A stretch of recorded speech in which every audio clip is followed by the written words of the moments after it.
Ini apa? Kelas ya? Baik, pelan-pelan sedikit.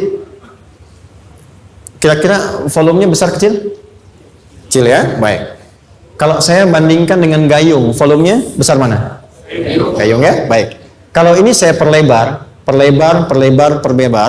sehingga bisa memasukkan apapun ke dalamnya, itu bahasa Arabnya disebut dengan insyirah namanya. Jelas? Meluaskan sesuatu sehingga terlihat lapang, sehingga memudahkan setiap hal masuk ke dalamnya. Itu insyirah namanya. Surah ini diberi nama dengan surah Al-Insyirah, yang berarti sesuatu yang lapang, yang tenang, yang nyaman. Yang diharapkan dengan keadaan hati yang lapang, nyaman, tenang itu, segala persoalan yang dihadapi dalam kehidupan akan mudah diterima dan tidak berdampak besar dalam menyikapinya. Maka bagaimana kemudian Allah memberikan turunan-turunan petunjuk supaya apa yang diharapkan ini bisa tercapai? Satu, izin mengilustrasikan, saya kasih cerita sebentar. Ada seorang anak muda, kisah ini sangat viral, hampir setiap kita bisa mendapatinya. Datang kepada seorang kakek tua di sisi danau yang jernih sekali airnya. Dia berkeluh kesah tentang persoalannya. Dia katakan, saya punya masalah begini. Berat sekali terasanya. Kakek itu kemudian permisi, dia hanya membawa 2 genggam garam. Kemudian beliau bawa 1 gelas, ilustrasinya seperti ini. Dimasukkanlah kemudian garam itu ke gelas itu, lalu diambil 1 gelas air yang jernih tadi dengan garam segenggam. Kata beliau, minum. Pemuda itu mengatakan, wah asin, minum aja dulu. Lalu ketika diminum, langsung ditumpahkan, dia muntahkan, asin katanya. Lalu setelah itu kakek yang tadi melepaskan segenggam sisanya, dilempar ke danau tadi yang luas, lalu diambil lagi dengan gelas yang sama. Sekarang minum. Bagaimana rasanya? Segar, enak, nyaman. Itulah hatimu. Kalau hatimu sempit sesempit gelas ini, maka masalah sekecil apapun akan selalu menghadirkan kesulitan seperti engkau menelan garam tadi. Tapi kalau hatimu luas, sebesar apapun masalah, tidak akan pernah berdampak pada dirimu kecuali engkau mampu menyusun rencana untuk mengatasinya. Kelapangan hati yang membuat diri kita mampu menerima persoalan apapun, itu yang disebut dengan insyirah. Makanya dulu tahun 90-an ada sinetron Hati Seluas Samudra gitu ya. Saya pernah tahu itu. Sama anaknya diapa-apain juga, masih aja ya menerima gitu. Dulu siapa ya? Jeremy Thomas dan lain-lain ya. Saya kira ada gitu. Ya, saya kira itu ya. Saya pernah lihat sejenak ya. Saya jarang-jarang nonton gitu. Pernah lihat aja. Perhatikan baik-baik. 1, saya agak cepat. Ini ditafsir langsung turun Al-Insyirah. Yang pertama, alam nashrah laka sadrak wa wada'na anka wizrak alladhi anqadha dhahrak. Tahan sampai sini dulu, 3 ayat. Saya mulai dari ayat kedua dan ketiga. Perhatikan baik-baik. Wa wada'na anka wizrak alladhi anqadha dhahrak. Artinya apa? Artinya satu beban yang diletakkan di pundak yang berpengaruh kepada semua bagian tubuh. Kita pernah melakukan atau melihat yang angkat beban ya? Beban kan semakin berat diangkat, semakin terasa ke bagian-bagian tubuh ya, ke semuanya. Nah, itu namanya wizrak alladzi anqadha dhahrak. Beban yang dipikul yang berat sekali sampai semua merasa. Makanya jadi satu ungkapan dengan mengatakan dia sedang memikul beban yang sangat berat. Sampai kepalanya pusing, tidur nggak nyaman, miring kanan, miring kiri, itu namanya ya alladzi anqadha dhahrak. 1. Saya percepat, akan ada satu masa dalam hidup setiap hamba merasakan satu persoalan yang seakan-akan beban berat yang dipikul sampai merasa kesulitan dari ujung kepala sampai ujung kaki. Siapapun itu. Jujur ya, setiap kita tanyakan pada diri sendiri. Setiap kita yang ada di sini, saya yakin pasti pernah atau bahkan akan mengalami satu peristiwa yang merasakan beban berat sampai seakan-akan ujung kepala sampai ujung kaki merasakan sakitnya. Ada yang sudah mengalami atau bahkan nanti akan ada yang melalui. Perhatikan baik-baik. Teruskan ayatnya. Wa rafa'na laka. Perhatikan. Kalau ada yang sedang merasakan itu, yakinlah kata Allah, pada saat itu sesungguhnya Allah sedang mengangkat derajatnya dan meningkatkan kualitas hidupnya untuk mencapai sesuatu yang istimewa yang belum pernah diraihnya. Dari sini kita buat persamaan ujian tadi kan berbanding lurus dengan harapan, banding lurus dengan solusi nanti pada akhirnya. Fokus. Lulus di sini, insya Allah setiap persoalan akan lebih mudah untuk diatasi. Ujian, seberat apapun yang sedang kita alami, tidak akan pernah diberikan kepada kita oleh Allah, kecuali ternyata hikmahnya untuk mengabulkan harapan-harapan besar yang sebetulnya kita mintakan. Jujur ya, setiap kita kan sering punya permohonan ya, sering berdoa ya, ya Allah minta ini, minta itu, minta ini, minta itu, gitu kan? Nah, cara Allah mengabulkan harapan kita itu, yang pertama, jalurnya lewat ujian. Karena semua kesuksesan itu, desain dasarnya adalah melewati ujian. Coba, anak-anak kita yang sedang sekolah itu, apa mungkin diwisuda dengan penuh kebahagiaan kalau nggak mengalami ujian? Hah? Lewat ujian dulu kan? Dia belajar dulu, ujian dulu, ngatasin soal dulu, lulus, baru wisuda. Apakah mungkin akan dapat IPK 4 yang diharapkan kalau tidak mengalami ujian? Belajar dulu, ya kan? Ada waktu, sempat dia bangun malam, siang, dan seterusnya, belajar, keringat, dan sebagainya, baru bahagia kan? Dan ternyata belajar itu untuk wisuda. Sebab kalau kita tidak belajar, mustahil dapat wisuda. Kalau tidak lewat ujian, mustahil dapat ijazah. Karena ternyata harapan itu, hukum dasarnya dalam berkehidupan, bisa diraih dengan melewati ujian. Ini poinnya. Jadi mohon, kalau sedang mengalami sebuah peristiwa dan kita harus menghadapi itu, coba renungkan, sebetulnya pernah berdoa apa sampai kita mengalami itu, sehingga dengan jalan itulah sebetulnya Allah ingin mengabulkan harapan yang dulu pernah kita mintakan. Jelas? Oke, satu. Yuk turunkan rumusnya pelan-pelan. Quran surah kedua ayat 286. Ini kesini dulu, baru nanti kita balik lagi. 2 Al-Baqarah ayat 286. La yukallifullahu nafsan illa wus'aha. Tahan sampai sini. Lihat baik-baik. Hukum yang pertama. Hukum pertama. Allah tidak mungkin menguji seorang hamba di luar batas kemampuannya. Di kaidah yang pertama tadi, kalau kita sedang diuji, sebetulnya ada harapan dan doa yang pernah kita mohonkan dan Allah ingin mengabulkan itu, jalan pertama adalah ujian. Tapi adilnya Allah, tidak akan pernah kita diuji kecuali sesuai dengan kemampuan kita. Jadi kalau nggak mampu, nggak mungkin diberikan ujian. Ingat ya, kalau tidak mampu, tidak mungkin diberikan ujian. Artinya harapan yang kita mohonkan pun akan sesuai dengan kemampuan kita. Jadi kalau kita minta sesuatu nggak mungkin bisa menggunakannya, nggak akan dikasih. Nah, balik ke sini untuk memberikan ketenangan kepada hati kita. Kalau sedang menerima persoalan, setelah kita mengatakan, oh ini mungkin ada harapan yang ingin saya dapatkan, jalannya lewat sini. Untuk memberikan ketenangan kepada hati, begitu persoalannya tiba, langsung katakan pada diri kita, saya pasti bisa menjalaninya. Mustahil saya diuji kalau nggak mampu menjalaninya. Itu bahasa singkatnya. Ingat ya, kalau ingin mudah menyelesaikan persoalan, kata Quran, setiap ada ujian, langsung katakan pada hati kita, insya Allah bisa.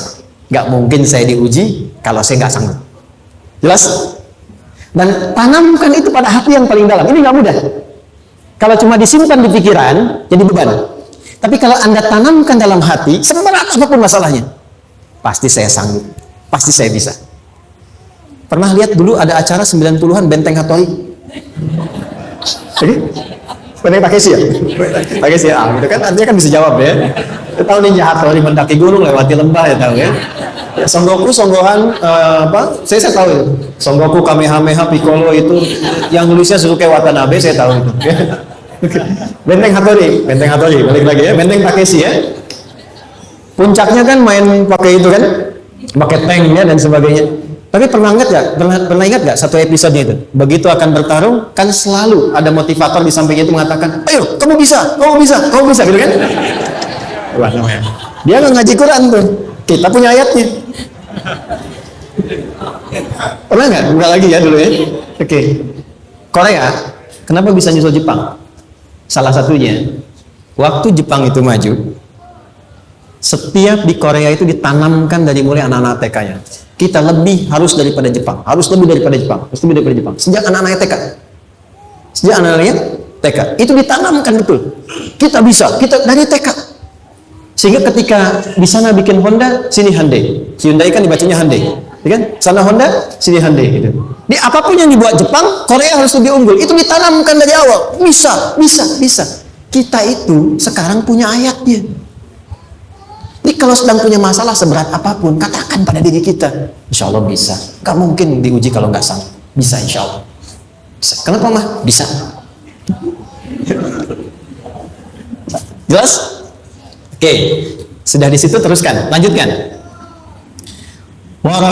Warafa'na laka dzikra. Teruskan. Fa inna ma'al usri. Nah, ini poin terbesarnya. Fa inna ma'al usri yusra. Fa huruf yang menunjukkan sesuatu berlangsung dengan cepat.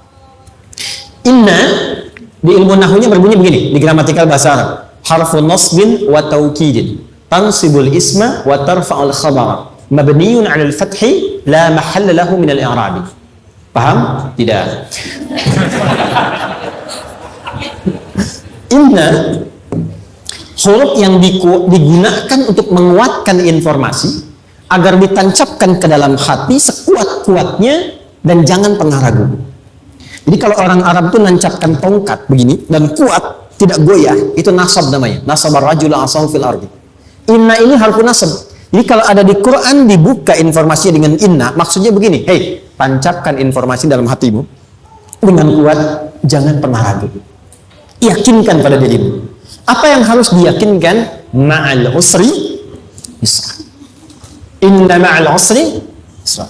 Usrun sama dengan yusrun. Mari ke sini. Oke. Apa artinya usrun? Sulit. Oke. Sulit itu ada dua. Ada sa'bun, ada usrun. Kalau kesulitan yang relatif, kata si A sulit, si B mudah, itu sa'bun namanya. Contoh, kata si fulan, bahasa Jepang susah. Padahal kata yang lain tidak. Saya ke Jepang, anak-anak kecil begini bisa bahasa Jepang, gitu ya. Bagi mereka mudah, gitu ya. Saking mudahnya gitu. Atau shiwa, gitu. Anak-anak kecil, bagi mereka mudah, bagi kita belum tentu. Itu sa'bun. Inna lughatal yamaniyah sa'bah. Relatif. Tapi kalau kesulitan yang sifatnya mutlak, semua orang mengatakan sulit. Maaf, bawa mobil, sulit atau mudah? Bukan mengendarai ya, bawa mobil, bawa. Sulit ya? Sulit ya? Baik, sepakat sulit semuanya. Nah, itu dalam bahasa Arab dikenal dengan usrun. Kesulitan yang semua sepakat bahwa itu susah. Sulit, semua sepakat.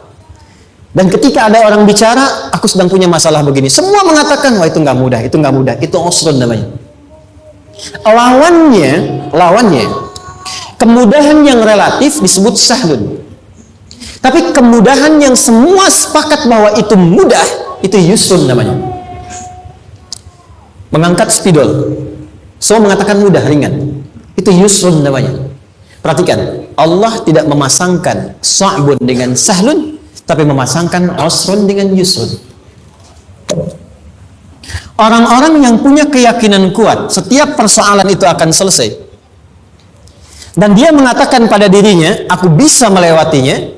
Maka, perhatikan kalimatnya kata Quran, inna ma'al usri yusran. Sesulit apapun masalah yang sedang dia alami, maka Allah akan datangkan solusi semudah-mudahnya yang bisa dia nikmati. Dengan kata lain, kalau kita bawa ke bahasa psikologi, kalau sedang menghadapi persoalan seberat apapun, selain kita mengatakan, ini pasti bisa saya lalui, saya insya Allah sanggup mengatasinya, katakan pada diri kita, ini pasti selesai. Pasti ada solusinya, pasti mudah. Katakan, walaupun memang solusinya belum datang, tapi tenangkan pada diri kita dengan mengatakan, inna ma'al usri yusra. Bahasa psikologinya, katakan pada diri kita, ini pasti selesai. Nggak mungkin nggak selesai, pasti ada solusinya, pasti mudah. Itu lebih memberikan harapan pada diri kita untuk menuntaskan persoalan dibandingkan dengan meratapinya. Jelas? Teruskan. Fa inna ma'al usri. Kalau masih ragu kata Allah, katakan lagi sekali lagi. Sampai hati kita merasa nyaman. Jadi kalau sedang punya persoalan seberat apapun, tanamkan pada diri kita, pasti selesai. Belum nampak, insya Allah pasti selesai. Gak mungkin diuji kalau nggak ada solusi. Itu lebih memberikan harapan. Setelah itu, faida faraghta, mitigasi masalahnya, mitigasi persoalannya. Tuliskan, ini masalahnya apa? Rumah tangga. Apa saja misalnya, dia ada suami, ada istri, ada anak-anak. Masalah ada di mana? Kadang-kadang menangnya jadi kusut karena satu-satu nggak segera diselesaikan. Maka kata Al-Quran, faida faraghta. Satu-satu mitigasi dulu. Satu masalah di sini, lihat di suami, lihat di istri. Kalau pekerjaan, masalahnya apa? Sebelum bercabang kemana-mana, petakan. Apakah rekanannya? Apakah relasinya? Apakah kemampuannya? Apakah manajerialnya? Apakah marketingnya? Mitigasi, kotaki semua, selesaikan satu-satu. Setelah itu, apa yang dilakukan? Wa ila rabbika, tawakal sepenuhnya kepada Allah untuk menentukan hasilnya. Tawakal itu yang paling mahal.